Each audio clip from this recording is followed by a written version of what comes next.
বাংলাদেশের প্রাক্তন প্রধানমন্ত্রী শেখ হাসিনা ভারতের সঙ্গে সৌজন্য রাখতে যে রীতি চালু করেছিলেন তা বজায় রাখলেন প্রধান উপদেষ্টা মোহাম্মদ ইউনূসও।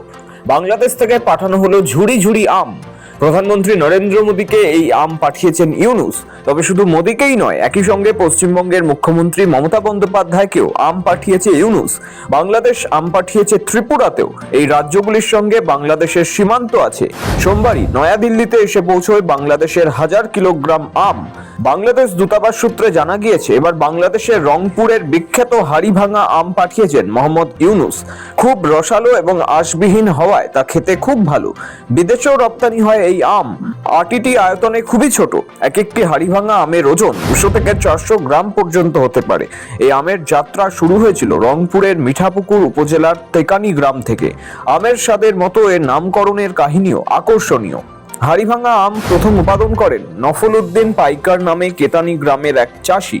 দুটি চারার একটি চুরি হয়ে গেলে আরেকটিতে তিনি ওপরে মাটির হাড়ি ঝুলিয়ে গাছে জল দিলেন। কেউ সেই হাড়িটি ভেঙে দেয়। ঘটনাচক্রে সে বছর প্রচুর ফলন হয় গাছটিতে। সেই আম এবার পাঠানো হলো দিল্লিতে। তবে শুধু দিল্লি নয়, বাংলা ত্রিপুরাতেও পাঠানো হলো। আসলে বাংলাদেশের কূটনীতিতে আম আর ইলিশের বিশেষ কদর রয়েছে। বিশেষ করে শেখ হাসিনা ক্ষমতায় থাকাকালীন নিয়ম করে আম, ইলিশ ভারতের প্রধানমন্ত্রী, বিদেশমন্ত্রী এবং বাংলা সহ 4 রাজ্যের মুখ্যমন্ত্রীদের পাঠানো হতো।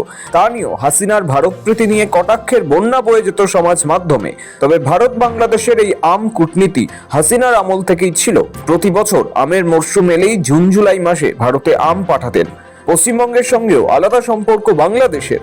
সেই সূত্রে বাংলাতেও আসতো আম। কখনো সেই ঝুলিতে থাকতো হিমসাগর বা ল্যাংড়া আম, আবার কখনো সুস্বাদু আম্রপালি। তবে এখন দুদেশের সম্পর্ক যখন তলানিতে ঠেকেছে, তখন ইউনূস কেন আম কূটনীতির চেনা পথে হেঁটে ভারতকে খুশি করতে চাইছেন, সেই প্রশ্নে ছেয়ে গিয়েছে।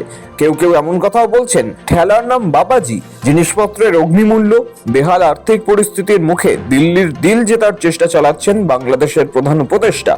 সাম্প্রতিক অতীতে নয়াদিল্লি বাংলাদেশের উপর বেশ কিছু আমদানি নিষেধাজ্ঞা জারি করেছে।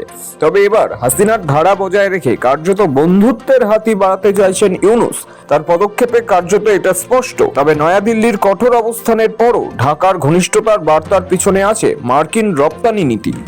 বাংলাদেশি পণ্যের উপর 35% হারে শুল্ক চাপিয়েছেন মার্কিন প্রেসিডেন্ট ডোনাল্ড ট্রাম্প। ফলে আমেরিকার সঙ্গে বাণিজ্য করে বাংলাদেশের লাভ হবে না।